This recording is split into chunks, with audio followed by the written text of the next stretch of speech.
Two Easter stories. I've only got about a week left here, and somebody suggested you should record a couple of stories. So, Easter story number one is Easter morning, 1992. I'm working with Todd. He's my partner at Regional. We're Unit 503. It's about 7 in the morning, and we're clearing a call at Alta Bates Hospital. We're trying to get to the barn. We're trying to get off duty because our off duty time is at 8 o'clock. Todd Gerard, and we're like 503, or to dispatch 503. We clear for the barn. It's like 503 1063 code 3 Oakland. And it's like 503. We're getting off. Isn't there another unit? 1063 is copy this information protocol. 503 code 2 for the auto versus pedestrian at 28th and East, no, not East 14th, 28th and San Pablo. 503, you're sure this is code 2? Yep, per OFD, code 2. And we go driving down the street. We're really pissed off because we had a call right before getting off duty. So, we're tooling down the streets, blah, blah, blah. No emergency, no lights or siren. We hear OFD coming down San Pablo Avenue. And I'm really pissed off that I'm not getting off work. We hear a fire truck screaming by. I take the microphone, I click it on and hold it out the window, just so I know it's blowing out the dispatcher's ears. And I'm like, you sure that's code 2? As we pull up to the scene. On scene, there are fire pulls up and drives away. They didn't even get off their truck. We pull up, OPD's there with a couple of officers.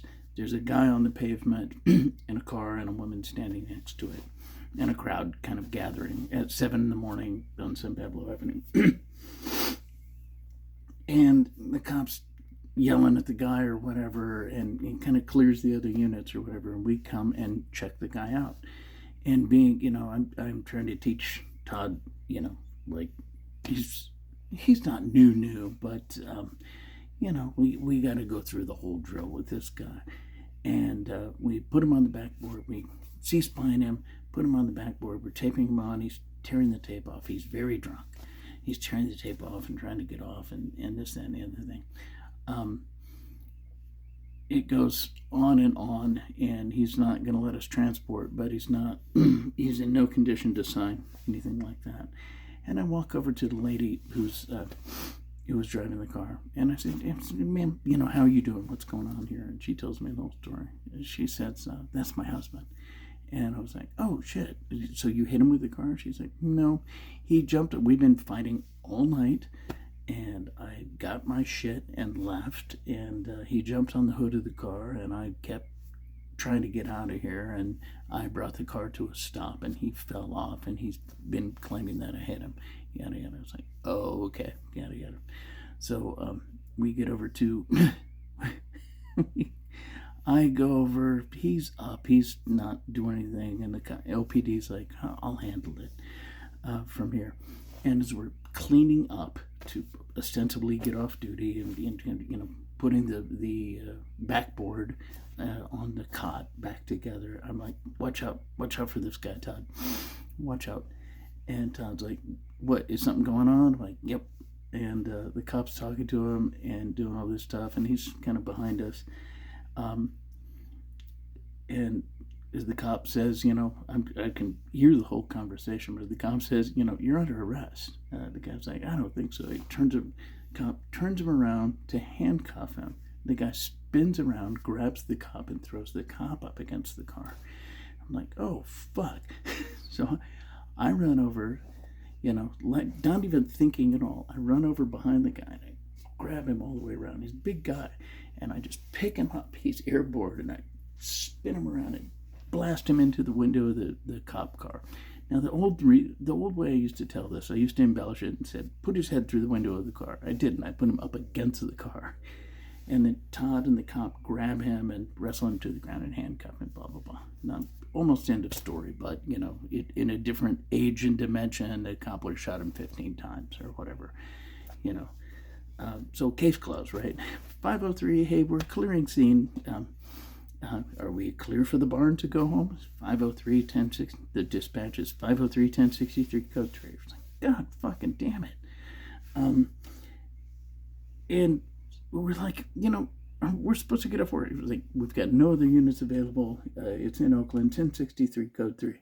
It's like, damn it. So we go up, and it's on the ramp that is now overlooking. I have a music cue.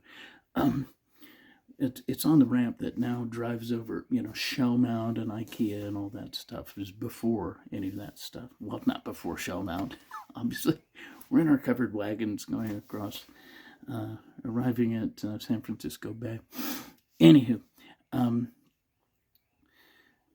we go over to a ramp where the traffic is stopped. We're getting as close as we can. There's a couple of CHPs up in front of a car that's obviously rolled over. It's a little Toyota.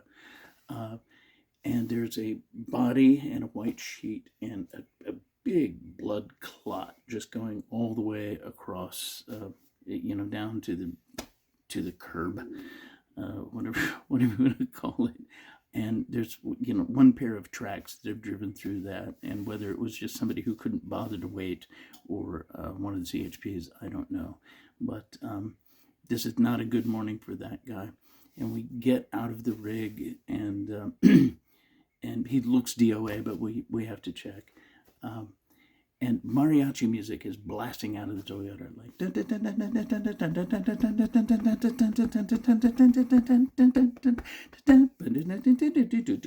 Anywho, that's blasting out of the thing.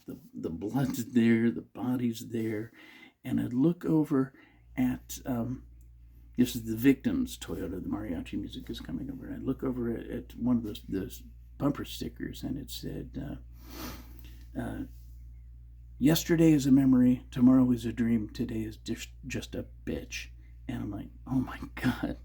Todd goes over and looks under the sheet, and the guy's head is gone, ish, crushed in, he's bled out, yada, yada. And I'm like, Todd, because I'm the lead medic, if you will, like I'm engaging and talking with CHP and stuff, so kind of eyes are on me. I'm like, Todd, can you take my camera and get this picture get everything in the shot here? And he's like, what's that? I was like, the head, the blood, the bumper sticker, and the scene. And he's like, yeah, I think I can do that. So I actually have that picture. I'll try and find it and post it up. But he's gone, declared on scene, minimal paperwork or whatever. We finally get in the truck, and it's like, it's 8 o'clock now, and it's like, we're supposed to be off duty, which is still 45 minutes once we drive there and punch out. And like 5:03, are we clear for the barn yet? My God, can we get out of here? 5:63 or 5:03, go to the barn. And I was like, thank God, happy Easter. And I turned on KUSF really loud, and it's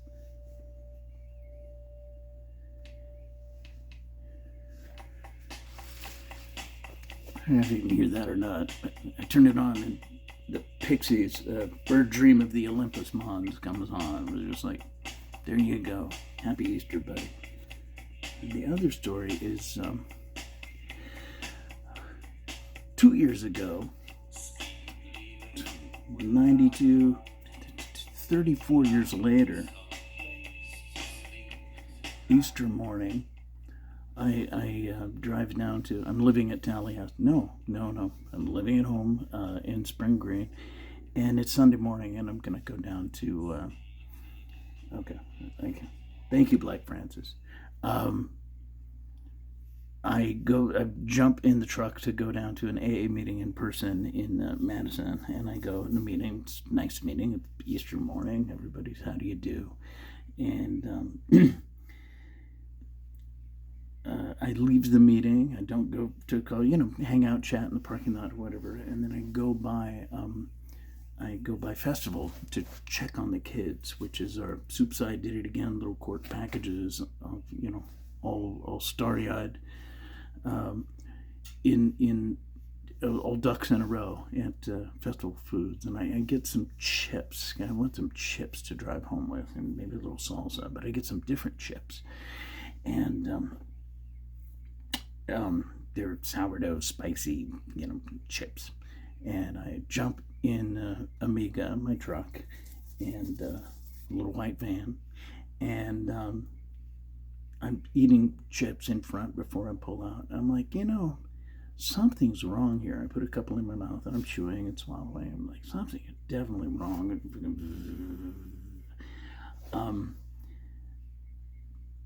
I didn't know what it was, but like my face felt funny and everything, and I pulled the rearview mirror down and I look and I'm looking at my eyes and I'm looking at my face and I'm smiling and doing all this stuff because I don't know what's going on, but it feels like I'm having an allergic reaction.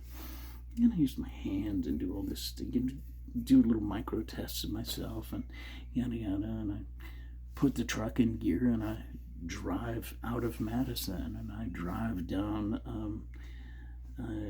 How did I get through town? Oh, I drove up the street and down and over to Gorham, and I drove past St. Mary's and I drove past UW Hospital, and I was just saying it was weird. But I started doing the beginning of chapter 5. Rarely have we seen a person fail who has thoroughly followed our path. Those who do not recover are people who cannot or will not completely give themselves to this simple program. And I've got the mirror and I'm looking at myself and I'm talking and reciting things and going past the hospital. I was like, if you're having a stroke, you should stop. But it couldn't be that because everything is fine. My diction is fine. I am singing. And it all seems great. And I pull over in Middleton to take a Benadryl. I thought, well, maybe if I'm having an allergic reaction, I might be wanting to take a Benadryl or whatever. And ironically, Basil at 6 that morning is getting off duty at Spring Green EMS, and I'm to go on duty at 6 p.m. That's our shift, and Mike Bro is on shift during the day or whatever. And I take a Benadryl in Middleton, and I'm like all the way home, but it just feels like something's wrong. I drive all the way home, and I'm sorry then, and I'm sorry now that I put her through it. But I called her on the way, and I said, I don't feel very good. I'm gonna come home and go back to bed. And I get home, and she's like, what is wrong with you? And I was like, I don't know, I just feel a little off, let me sleep it off. And she's like, no, yada yada. She's looking at me, she's having me smile and do all the basic stuff, and I'm just like, yeah, I don't think anything's really wrong. So she calls the advice nurse, and she's talking, and I'm kind of downplaying it, and she's like, yeah, the advice nurse said, sounds like it's a stroke, you should get him up to the hospital. So we call Mike at Spring Green EMS, who's on duty between our shifts, and he says, can you drive him up? And she said, yeah. She said, well, just drive him up. I mean, we could take him, but we can't do much for him, we just get him up to the hospital. So she blasts me all the way up to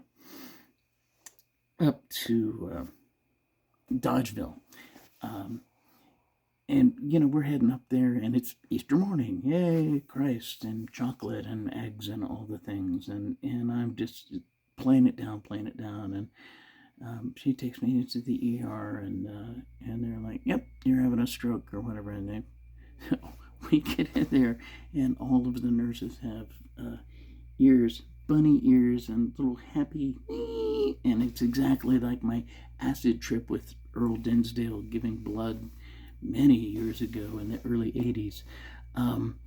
And it's just, it's completely out of, it's just Batman, like, oh, we're in the villain's house or whatever. And they give me a CT scan, and it's too late for streptokinase. It's too late for any intervention except, they'll check me out, stabilize me, give me an IV, and do all the things, and fight through the tears, and finally I can worry. It's like, fuck, I'm having a fucking stroke. And they put me in an ambulance, an ALS unit. This was very funny. They called an ambulance to take me down to St. Mary's, yada yada, and that paramedic did not interact with me at all. Like, they just boxed me up and put me in the back, check my vitals, blah, blah, blah. And the guy sat behind me and said nothing for the entire hour transport. And I thought that was amusing. But also, just like, hey, let me tell you something there, Sonny. That wasn't going to happen or whatever. And I got to St. Mary's, and Basil came down later, but they got me all set up. And, I worked with this team of really amazing kids and doctors, and people were just so good to me and got me all set up in the fifth floor and everything. And it wasn't, it was just kind of like, okay, we're going to monitor you until, and your neurologist will see you in the morning. And the guy came in the next morning, and it was April 1st. And he came in at 5:50 in the morning or whatever. He was like, "Mr. Pedersen, good morning.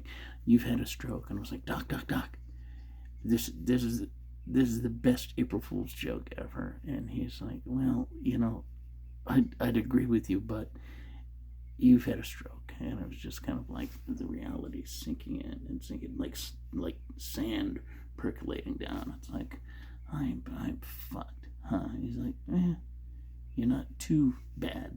The moral of the story is nothing. I'm sitting here at Frank Lloyd Wright's house 20 months later, and I got to move this week. I'm going up to the hill to Linda Kellen's house. I'm going to Tony's house, which Linda and Dave are in charge of, and they're going to let me live there for a while as I move. Soups I did it again to a warehouse in Madison. Bobby Golden Produce. So onward. It's 2025. It is December 6th. And please be well. Eat less salt. Brush and floss. Things like that. Got another one fell out. Back to old jack-o'-lantern face, Those were the days. Right now.